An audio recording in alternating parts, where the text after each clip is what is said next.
I remember the night the shadows whispered secrets of the past. It was a night like any other, but the air was thick with dread. As I sat by the fire, the old man began his tale, his voice trembling as he spoke of the Orphan Prince and the wickedness that surrounded him.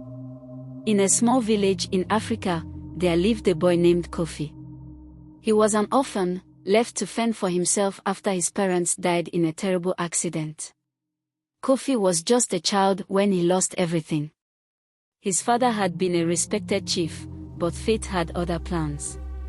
With no family to care for him, he was taken in by his stepmother, Mama Abena, who was known throughout the village for her cruelty.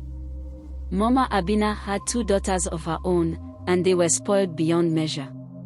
While Kofi worked from dawn till dusk, sweeping the compound, fetching water, and tending to the goats, his stepsisters lounged about, laughing and mocking him. They would often remind him of his lowly status, calling him the orphan as if it were a curse. One evening, after a long day of labor, Kofi returned home to find Mama Abena waiting for him. She was furious. His stepsisters had broken a precious pot while playing. Without hesitation, she blamed Kofi for their carelessness. "Go fetch water from the river," she screamed, her voice echoing through the darkened house. "And don't return until you bring me that pot." Kofi's heart sank. The river was far away, and it was already nightfall. But he had no choice, he knew better than to disobey her. As he trudged through the forest towards the river, fear gripped him. The shadows danced around him, and every rustle in the bushes sent chills down his spine. When he reached the riverbank, Kofi knelt down to fill his calabash. Suddenly, a strange sound caught his attention, a soft melody drifting through the air. It was haunting yet beautiful. Entranced, he followed the sound deeper into the woods until he stumbled upon an old woman playing a flute. "Why do you weep, child?" she asked gently. Kofi poured out his heart to her about his life with Mama Abena and his longing for freedom. The old woman listened intently and then said, "Your kindness will be your strength. Remember this moment." Kofi returned home with the water but found Mama Abena waiting with her anger boiling over. She struck him across the face and ordered him to prepare dinner while she sat with her daughters. That night, as Kofi lay on his mat, he remembered the old woman's words. He decided that he would not let Mama Abena's cruelty define him any longer. He would find a way to escape this life of torment. Days turned into weeks as Kofi plotted his escape. He began helping others in secret, sharing food with hungry children and helping villagers with their chores when Mama Abena wasn't watching. Little by little, people began to notice his kindness. One day, news spread through the village that a great king was coming to visit.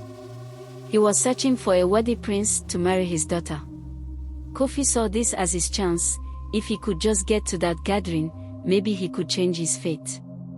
On the day of the king's arrival, Kofi snuck away from home wearing tattered clothes but with hope in his heart. When he arrived at the gathering place, he watched as noblemen and their sons flaunted their riches and boasted of their accomplishments.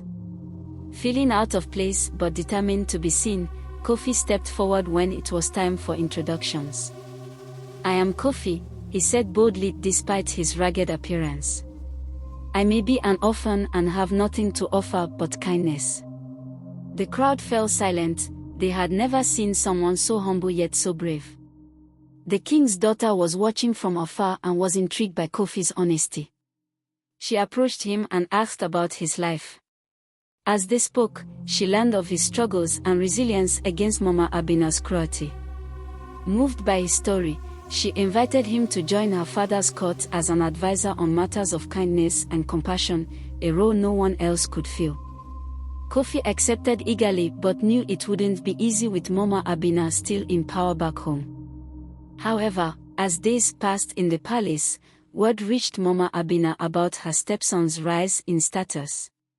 Furious and ashamed that she had mistreated him for so long, she plotted revenge against Kofi. But this time, he was no longer afraid. He had allies now, friends who believed in him. With each passing day at court, Kofi grew stronger and wiser. He used his position to help those who suffered like he once did, ensuring that no child would have to endure what he had faced under Mama Abena's roof. Eventually, Kofi confronted Mama Abena publicly during a royal gathering where all could see her true nature revealed. The jealousy and malice that had once controlled her were now laid bare before everyone. As whispers spread through the crowd about her wickedness, Kofi stood tall beside the king's daughter, who had become not just a friend but also someone who believed in him wholeheartedly. In time, Mama Abena lost her influence over others. She became an outcast, while Kofi rose to become not just a prince but a beloved leader known for compassion and justice throughout the land. Years later, as I listened to this tale by firelight from that old man's lips, I felt chills run down my spine, not from fear but from understanding how darkness can twist lives, yet how light can break through even in our darkest times.